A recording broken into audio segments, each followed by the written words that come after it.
No doubt औलाद अता करना सिर्फ मेरे रब के हाथ में है। वो जिसे चाहता है बेटे अता करता है, जिसे चाहता है बेटियां अता करता है, और जिसे चाहता है दोनों से नवाज देता है, और जिसे चाहता है वो बांझ रखता है। लेकिन ऐसा होता है कि अल्लाह ताला के काम होते हैं, फिर भी इंसान को समटाइम्स ऐसे वाक़यात और ऐसे हादसात उसके साथ हो जाते हैं जो सारी ज़िंदगी उसको याद रहते हैं, और वो कहीं ना कहीं कोशिश करता है कि उसमें तलाश करे कि आखिर उसमें मेरी गलती कहाँ पर थी। अस्सलाम वालेकुम and welcome back to my YouTube channel. I hope कि आप सब खैरियत से होंगे। अल्हम्दुलिल्लाह मैं भी बिल्कुल ठीक हूँ। आज की वीडियो में आप समझ लें कि मैंने आपके साथ अपनी एक जर्नी, एक दास्तान या अपने साथ होने वाला एक इंसिडेंट शेयर करना। टॉपिक मैंने सोचा था कि मैं आप लोगों के साथ डिस्कस करूँगी, आज नहीं तो कल, लेकिन आज मैंने सोचा कि आज ही इस बारे में बात कर ली जाए। अच्छा, मिसकैरेज होना ना एक औरत के लिए बहुत ज़्यादा पेनफुल तो है ही, लेकिन साथ ही साथ उसको बहुत ज़्यादा स्ट्रेस में भी लेके चला जाता है, और बाज़ दफ़ा इंसान जो है ना डिप्रेशन में भी चला जाता है। लेकिन बहरहाल फिर से वही बात कि ये अल्लाह ताला के काम होते हैं, इसमें इंसान का कोई अमल दखल नहीं होता। बावजूद इसके कि आप बहुत ज़्यादा केयर भी कर रहे हो, आप बहुत ज़्यादा ख्याल रख रहे हो, और शायद एक्स्ट्रा केयर भी आप कर रहे हो, लेकिन जिस रूह ने आना है ना ज़मीन पर, और जिसका रिस्क लिख दिया गया है यहाँ पर, तो वो जो है ना बड़ी मुश्किलात के बावजूद भी आ जाता है। और जिसने नहीं आना ना, जिस रूह ने दुनिया में नहीं आना, अल्लाह ताला की तरफ से बस उसका जितना टाइम होता है वो पूरा हो जाता है। तो वो आप जितनी मर्ज़ी कोशिश कर लें, जितनी मर्ज़ी एहतियात कर लें, वो वापस चली जाती है।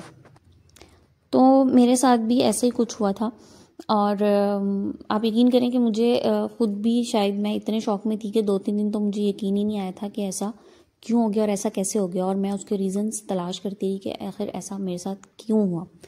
बट फिर वही बात कि डॉक्टर ने मुझे यही कहा कि इसका कोई रीज़न नहीं है, ये अल्लाह की तरफ से है। तो 10th वीक मेरा चल रहा था और मैं बड़ी खुश थी। आई वॉज एक्सपेक्टिंग, देखिए माँ के लिए ना पहला बच्चा हो या तीसरा हो चौथा हो, तो माँ के लिए खुशी जो होती है ना वो सबसे ज़्यादा होती है। मैं बहुत ज़्यादा खुश थी, और मैं अपनी तरफ से पूरी केयर भी करी थी, और शायद मैंने अपनी पहली प्रेगनेंसीज़ में इतनी केयर नहीं भी की होगी जितनी मैं इस बार में कर रही थी। क्योंकि मुझे ऐसा लगता था, पहले मैं जॉइंट फैमिली में थी, और आपको पता है जॉइंट फैमिली में ऐसे मौक़ों पे बहुत ज़्यादा आपको केयर भी मिल जाती है, अगर आप अच्छी फैमिलीज़ में, मतलब आपके इर्द गिर्द लोग बहुत अच्छे हैं ख्याल करने वाले। तो मैं फ़र्स्ट टाइम ऐसा था कि मैं अकेली थी, और मुझे थोड़ा सा ये था कि मतलब मेरे पे थोड़ा सा वर्कलोड है, तो मैंने ख्याल करना है। मैं पहले से ज़्यादा केयरफुल थी, और मैं हर चीज़ में बड़ी केयरफुल थी, और बहुत एहतियात से सब कुछ कर रही थी। बट जो अल्लाह का मंजूर, तो हुआ ये कि मैं बिल्कुल एक नॉर्मल से अपने रूटीन चेकअप के लिए डॉक्टर के पास गई, और उस वक्त था मेरा 10th वीक। अच्छा, मैं आपको स्टार्ट से बताती हूँ। पहले स्टार्ट में ना हम लोग क्या करते हैं कि जब हमें पता लग जाता है कि हम पॉजिटिव हैं, तो उस वक्त फिर हम 4-5-6 वीक के बाद अगर आपको पता चल जाए तो भी हम थोड़ा सा डिले कर जाते हैं ना, और फिर डॉक्टर के पास जाते हैं। लेकिन बहरहाल मैं फिर से वही कहूँगी कि मैं बहुत केयरफुल थी, तो मैंने बिल्कुल डिले नहीं किया, और मैं शायद 6th वीक में ही, 6th भी आई थिंक, शायद अभी 6th भी नहीं था, और बिल्कुल स्टार्ट ही था। तो मैं डॉक्टर के पास मैंने पहला विज़िट ले लिया, और क्योंकि अमूमन ऐसे स्टार्ट में जो है ना वो सैग भी विजिबल नहीं होती अल्ट्रासाउंड में, तो डॉक्टर ने मुझे यही कहा कि अभी विजिबल नहीं है, आप बहुत स्टार्ट में आ गई हैं। बट डॉक्टर ने मुझे, जैसे डॉक्टर्स फॉलिक एसिड स्टार्ट करा देती हैं, उन्होंने वो दे दिया, और साथ उन्होंने वही प्रिकॉशंस जो नॉर्मली कहते हैं कि बहुत ज़्यादा सीढ़ियाँ ना चढ़ें, लंबा कोई ट्रैवल ना करें, इस तरह का। तो ये उन्होंने सारे प्रिकॉशंस दे दिए, मतलब नॉर्मली जो दे रहे होते हैं। अच्छा, उसके बाद जो है ना, मतलब ये 3 से 4 वीक जो है ना बड़े स्मूथ गुजर गए, बिल्कुल नॉर्मल से सिम्टम्स, जैसे अर्ली प्रेगनेंसी में जो सिम्टम्स होते हैं, थोड़ा बहुत नौजिया हो गया, और काम में एज सच मेरा कोई इतना हेक्टिक था ही नहीं कि जिसमें मैं जो ओवरबर्डन हो जाऊँ या एक्सर्शन हो बहुत ज़्यादा, तो वो बिल्कुल नॉर्मल चल रहा था। एट 10th वीक मैंने दोबारा से डॉक्टर के पास विज़िट किया, और क्योंकि मज़ीद इसमें 3-4 हफ्ते गुजर गए, तो फिर मैंने कहा दोबारा विज़िट कर लेती हूँ। अच्छा, जो मैं रूटीन चेकअप के लिए डॉक्टर के पास गई, तो वो होता है डॉक्टर साथ ही अल्ट्रासाउंड एक करी होती हैं जो रूटीन में वो करती हैं।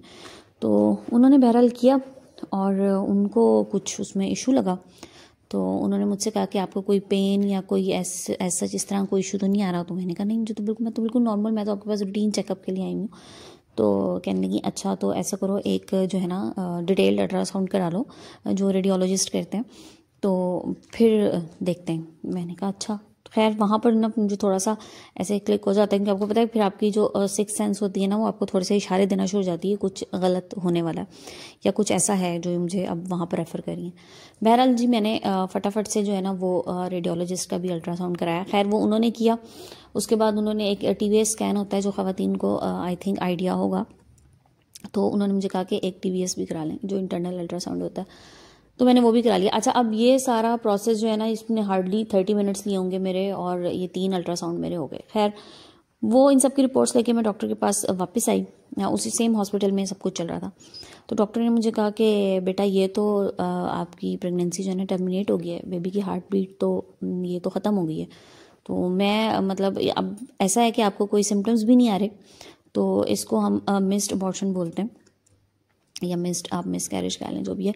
तो ये इस तरह से हो गया, और तो इसके लिए तो प्रॉपर DNC होती है। अच्छा मेरे लिए अब ये वर्ड्स बिल्कुल नए थे, बड़ा शॉकिंग था ये मेरे लिए।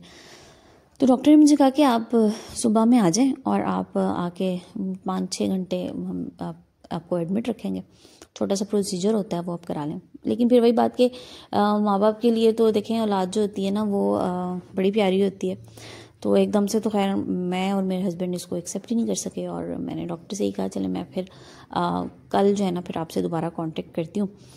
तो खैर जी नेक्स्ट डे फिर क्योंकि वही बात है कि हमें यकीन ही नहीं आ रहा था कि मतलब इस तरह से भी हो सकता है इंसान के साथ, बड़े कोई भी हादसा हो ना तो एक आपको फील होता है कि पता नहीं मेरे साथ नहीं ऐसा हो सकता था, मतलब मैं पता नहीं क्यों ये होता है कि आपको लगता है कि मेरे साथ क्यों ऐसा हो गया, मतलब मुझे तो नहीं ऐसा लगता, कभी मेरे साथ भी ये हो सकता है। तो खैर जी नेक्स्ट डे हमने फिर दूसरी डॉक्टर को कंसल्ट किया, हमने कहा सेकेंड ओपिनियन ले लेते हैं।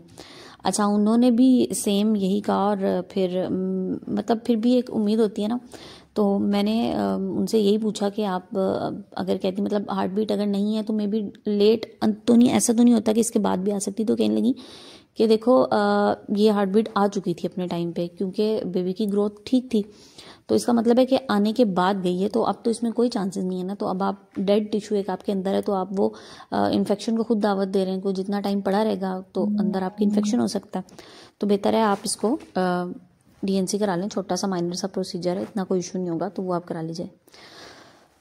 तो बहरहाल जनाब नेक्स्ट डे जो है ना फिर मैं एडमिट हो गई, और फिर सारा प्रोसीजर हो गया जिस तरह से भी होता है, मुझे नहीं पहले आइडिया था कि किस तरह से होता है। फिर बहरहाल आके फिर वही हम लोगों को आदत तो है हर चीज़ को गूगल करने की, तो वो मैंने गूगल किया, तो नेक्स्ट डे मेरा प्रोसीजर हो गया। और बस मतलब ये है कि 1-2 दिन की बात थी, और उसके बाद जो है ना मैं नॉर्मल रूटीन की तरफ आ गई। और वैसे भी जब आपने घर संभालना होता है या आप अपने बच्चों की तरफ देखते हैं, जो अल्लाह का शुक्र है अल्हम्दुलिल्लाह मेरे बच्चे जो हैं वो ज़ाहिर माँ ने करना होता है फिर सारा कुछ अपने बच्चों के लिए, और आपको खड़ा भी होना पड़ता है।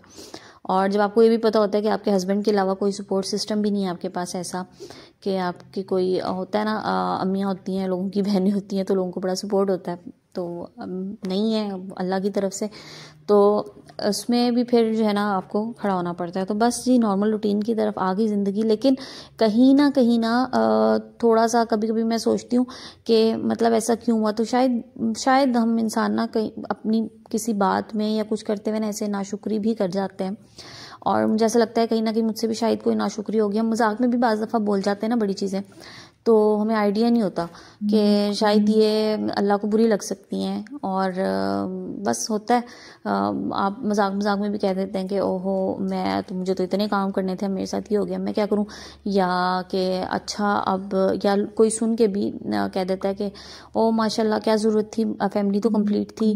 तो फिर वही बात है कि अल्लाह के काम है, तो उसने जिसको भेजना होता है उसके लिए बना देता है रास्ते, और जिसने नहीं आना होता ना वो भी इसी तरह से वापस आपके हाथ से जा सकता है।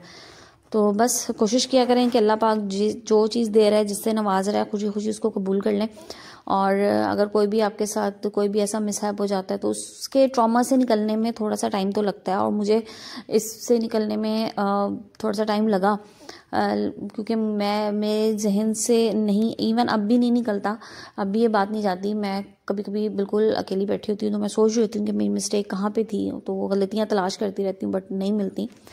सो ये थी आज की वीडियो, और जिन जिन लोगों ने मेरी वीडियो को वॉच किया है प्लीज़ चैनल को सब्सक्राइब कर दीजिएगा, लाइक एंड शेयर भी कीजिएगा और मुझे कमेंट सेक्शन में ज़रूर बताइएगा कि अगर खुदा ना खास्ता अल्लाह ना करे किसी के साथ भी ऐसा हुआ, अगर आपके साथ भी किसी के साथ ऐसा हुआ है तो आपको क्या लगता है कि क्या रीज़न्स हो सकते हैं इसके बैकएंड पे, और ज़रूर बताइएगा। और सबसे मेन फैक्टर तो मैं जैसे हमेशा कहती हूँ कि नज़र बद और हसद जो होती है ना, ये इंसान के लिए काफ़ी नुकसानदेह हो जाती है टाइम्स। तो चलें जनाब, वीडियो को क्लोज़ करते हैं। इंशाल्लाह कल नई वीडियो के साथ आऊँगी। जब तक के लिए अल्लाह।